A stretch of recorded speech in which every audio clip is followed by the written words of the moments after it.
प्रदेश चुनाव इस बार बेहद दिलचस्प होने वाला है। इस बार योगी के लिए 1000 तरह की मुश्किलें खड़ी हैं, जिनमें से ज्यादातर मुश्किलें खुद भाजपा ने खड़ी की है। दिल्ली और लखनऊ की लड़ाई से हर कोई वाकिफ है। ऐसे में पहले ही लोग कह रहे हैं कि इस बार योगी की हार तय है, क्योंकि दिल्ली से भी सपोर्ट नहीं रहेगा। इधर बीजेपी के बड़े बड़े नेता भी योगी का मनोबल तोड़ने वाले बयान दे रहे हैं। अब तो ब्रजभूषण शरण सिंह भी इस लिस्ट में शामिल हो गए हैं। दरअसल भाजपा नेता ब्रजभूषण सिंह से चित्रा त्रिपाठी ने एक इंटरव्यू में सवाल किया कि उत्तर प्रदेश में इस बार किसकी सरकार बनेगी, योगी की या अखिलेश की। तो इस पर ब्रजभूषण सिंह ने कहा कि इस बार लड़ाई कठिन है, कुछ भी कहा नहीं जा सकता है। अब आप खुद सोचिए, भाजपा का अपना नेता ये कह रहा है कि लड़ाई कठिन है, तो समझ जाइए कि हालात कितने खराब हैं योगी के लिए। योगी के लिए सबसे ज्यादा कठिन समय होगा ये।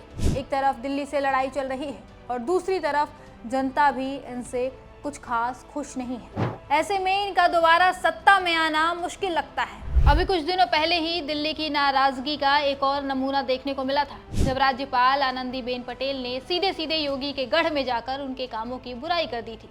दरअसल उत्तर प्रदेश की राज्यपाल गोरखपुर यूनिवर्सिटी के दीक्षांत समारोह में शामिल हुई थी। वहां उन्होंने यूनिवर्सिटी की व्यवस्थाओं को लेकर बड़े सवाल उठाए।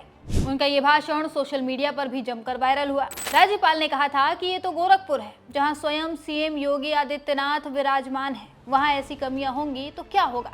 उन्होंने साफ साफ कहा कि विश्वविद्यालय में कई कमियां हैं जिन्हें बताना जरूरी है, भले ही बुरा लगे लेकिन कमियां बतानी पड़ेंगी। उन्होंने बताया कि यूनिवर्सिटी में 9 हॉस्टल हैं, 3 लड़कियों के जिनमें से 1 की मरम्मत चल रही है और 6 लड़कों के जिनमें से 2 की मरम्मत चल रही है, यानी हॉस्टल जर्जर हालत में है। राज्यपाल ने आगे कहा कि लड़कियों के हॉस्टल में मेस चलता है, लेकिन लड़कों के हॉस्टल में मेस नहीं है, वहां बाहर से टिफिन मंगवाया जाता है। राज्यपाल ने सवाल किया कि क्या टिफिन वाला अच्छा खाना देता है। ये सारी बातों के बाद उन्होंने 3 महीने के अंदर सारी कमियां दूर करने का निर्देश भी दिया। वहीं राज्यपाल के इस बयान के तुरंत बाद योगी ने भी इस पर जवाब दे दिया था। योगी ने कहा था कि जो कुर्सी कल जानी है वो आज ही चली जाए।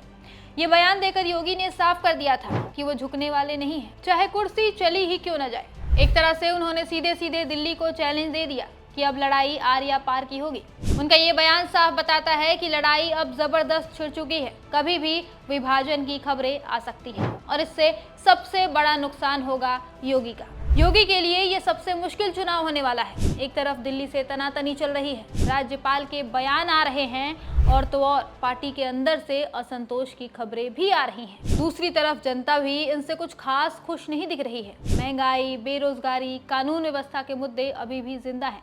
10 साल की सरकार के बाद एंटी इनकम्बेंसी भी काम कर रही है। ऐसे में दोबारा सत्ता में आना मुश्किल हो गया है। पहले दिल्ली का साथ होता था तो थोड़ी आसानी हो जाती थी चुनाव लड़ने में, अब वो सहारा भी कमजोर पड़ता दिख रहा है। ब्रजभूषण जैसे नेता के बयानों से साफ है कि पार्टी के अंदर भी यकीन नहीं बचा है कि योगी आसानी से जीत पाएंगे।